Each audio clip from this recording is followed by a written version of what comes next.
CNN. Tonight, Chinese military hackers attacking an American ally. Now, this is according to the Washington Post. Hackers gaining access to military plans and capabilities for Japan. And it comes as 11 Chinese and Russian warships were spotted near the coast of Alaska. The U.S. then sent multiple Navy ships near the Aleutian Islands in response. Out front now, the Democratic Congressman Khanna of California, who sits on the House Select Committee on China. And Congressman, I really appreciate your time. So Chinese and Russian ships doing this provocative move, and then the U.S. Then sending Navy ships in response. I mean, how worried are you right now about the rising tensions between the U.S. and China?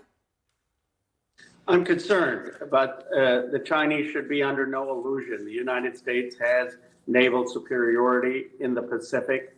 We are extraordinarily strong there. I had led a delegation to Taiwan. There's bipartisan consensus to make sure that Taiwan has the self-defense weapons that they need. At the same time, the president, Secretary Blinken, have said that we need to engage with China in a constructive conversation so that we don't have accidental wars or conflict, and I hope the Chinese will reciprocate.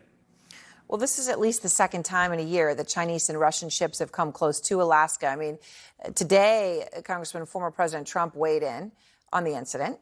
So actually not about indictments from this case. He was talking about this incident. And he said Russia and China would not be putting ships dangerously off the coast of Alaska if I were president. All caps, no way, no how, 3 exclamation points. No respect for Biden. My question for you, and I know it's got to be hard for you when Trump gets inserted into the conversation, but the point he raises is a real one. Does China see Biden as somehow easier to antagonize or not?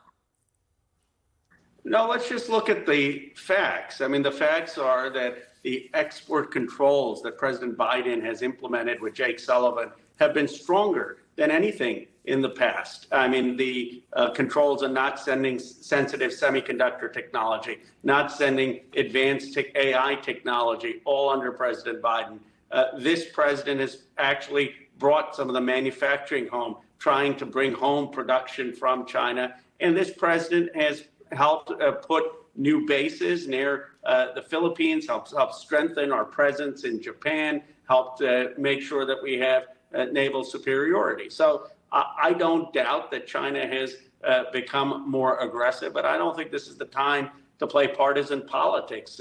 Regardless if there was a Republican or Democrat in the White House, the point should be how do we ensure American superiority and how do we de-escalate the risk?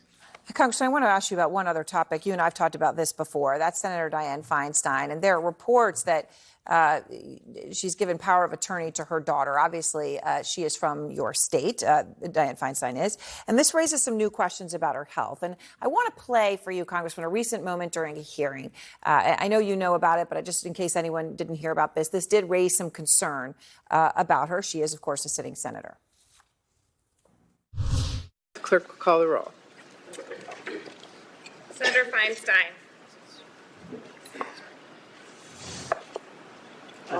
Say aye. Pardon me? Aye. Yeah.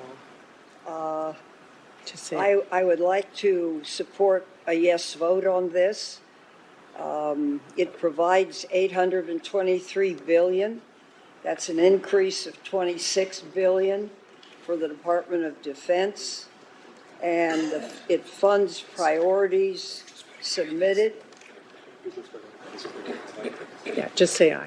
Okay, just Great, aye.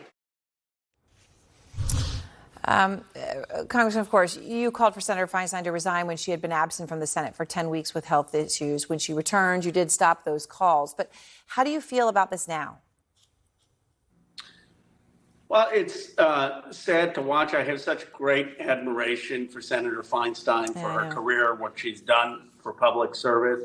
I stand by the call that I made that I think the best thing to do for her would be to step down. But I don't want to belabor the point. I don't want to constantly have clips that are embarrassing her. I think we owe her sort of the dignity of respect for her lifetime of public service. And I just hope that she or people close to her do the right thing. But I stand by my call, and I haven't kept beating the drum on it out of respect for her. Right. No, I understand. It's a complicated situation, and you do hope those around her do the right thing, the best thing, as they see it. All right. Thank you very much, Congressman Khanna. I appreciate your time as always. Thank you. Really appreciate it.